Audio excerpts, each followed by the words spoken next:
My question is that is it permissible to invest in mutual funds?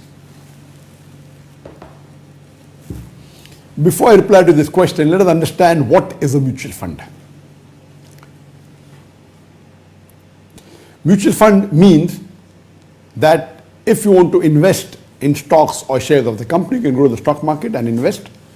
But mutual fund is there is a fund manager. A mutual fund may be launched by any company, and that company appoints a fund manager. And there are some rules and regulation of the stock exchange in that country which makes it possible to see to it that the loss can be mitigated. The loss can be made less by certain rules and regulation. So in a mutual fund, if a company launches a mutual fund, anyone can take part in it.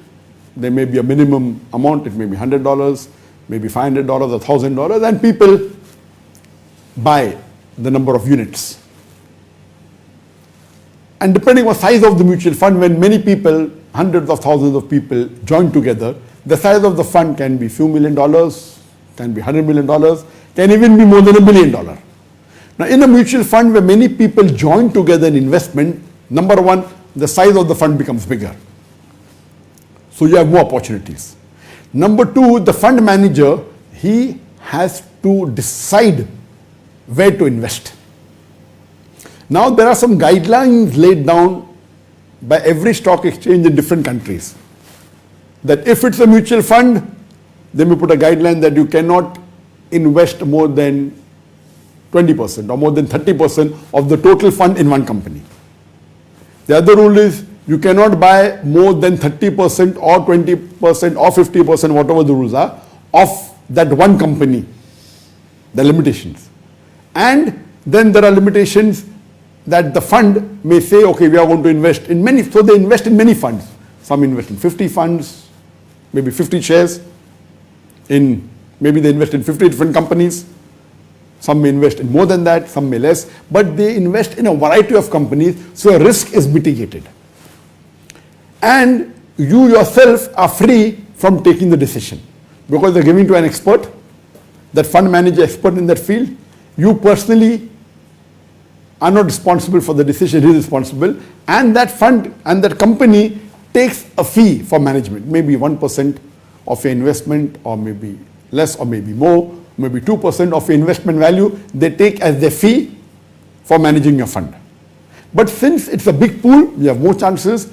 You can't invest in one particular company so that one company goes down, all your money doesn't go. But if you invest individually, the chances that if you make a wrong decision, you will lose all your money. But chances that if you make a right decision, you may get more money also. So if you invest individually, they both are there. You can make a bigger loss, you can make a bigger profit. In mutual fund, your risk is lowered. But yet you can have profit. You may not make super profit, but yet you can make substantial profit. Now coming to your question, can you invest in mutual funds? You can invest in, best is to invest in Islamic mutual funds. Many countries have Islamic mutual fund, and Malaysia is one of the highest, mashallah, which has the number of Islamic mutual funds, because Malaysia is the country, one of the countries in the world which promotes maximum interest-free economy, that has a large number of Islamic banks, though in volume it may be number 2 after Saudi Arabia, but the number of banks that they have, number of options they have is much more than Saudi Arabia. So there are many mutual funds here. Now this mutual fund is controlled, if it's an Islamic mutual fund, it should have an Islamic Sharia board. And the chairman of the Sharia board, who is a specialist, will give the fatwa whether you can invest in this company or not. So if it's an Islamic mutual fund, they follow the Sharia principle in investment. They will not invest in any company, they will not buy shares of any company which are selling haram products, like companies dealing in alcohol, companies dealing in pork, companies of, for example, conventional bank which deals in riba, so they stay away from that. There are various criteria which I discussed earlier in which you are allowed to buy shares, and there are 5 criteria. I don't want to go into details again. that you have to see to it production not be haram, you should see to it that the loan they take from the bank should not be so much, the cash debt ratio, and the various criteria that I discussed in my earlier answer. So if this is a Sharia compliant company, it may not be owned by a Muslim, it may be owned by a non-Muslim. As long as it is Sharia compliant, then you can buy shares of that company. So in a mutual fund, if it's Islamic mutual fund, that Sharia board is taking care whether all the companies invested is Sharia compliant or not, number one. The fund manager is taking care to see to it that your risk is lowered.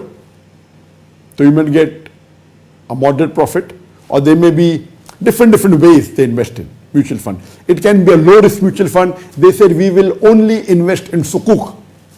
So if you're investing in sukuk, the risk is low, but the profit is also low. So it's a low risk, low profit mutual fund where they invest only in shares of sukuk. They only invest in sukuk, which is a low risk. Lower the risk, lower the profit. Higher the risk, higher the profit. So you can have a combination of both. There are some mutual funds which say, okay, we will invest 50% in sukuk and 50% in normal shares. So you get a medium profit. Depending. Some Islamic funds say we'll only invest in a particular type of companies. So you have a choice. Investing in Islamic mutual funds, which has the Islamic Sharia board, is the best. You can invest in mutual funds which don't have a Sharia board, but then you have to monitor it. For example, you can invest in a mutual fund which is only of pharmaceutical companies, because investing in pharmaceutical company is halal. It's not involving alcohol, not involving haram products. But then you have to take care that most of the pharmaceutical companies are Sharia compliant, but not all. So you have to do your own research. Okay, has that company taken too much of bank loans?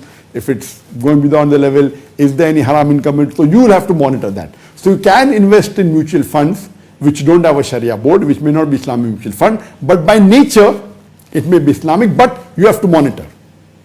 And if you are investing a lot of money, you can talk to the fund manager and say that I'm going to invest, so many tens of millions of dollars, and I've seen your portfolio, all of them are Islamic, but there's one company which is not making much profit, according to me, un-Islamic, can you avoid that company? And they agree many times. And I know many people who do this, that they speak to the non-Muslim fund manager and they say, your thing is Sharia compliant except for this company, though it's a pharmaceutical company, it doesn't fall into the purview, and it's not making much profit, so why you are avoiding? We would like to join and we'll be a big donor. So they may agree. But generally investing in mutual fund is permitted if it's Sharia compliant. So best is invest in an Islamic mutual fund which has a Sharia board. If you're investing in a mutual fund that doesn't have a Sharia board, you have to do your own research and be careful that as long as the companies are Sharia compliant, you can invest in them. Hope this answers the question.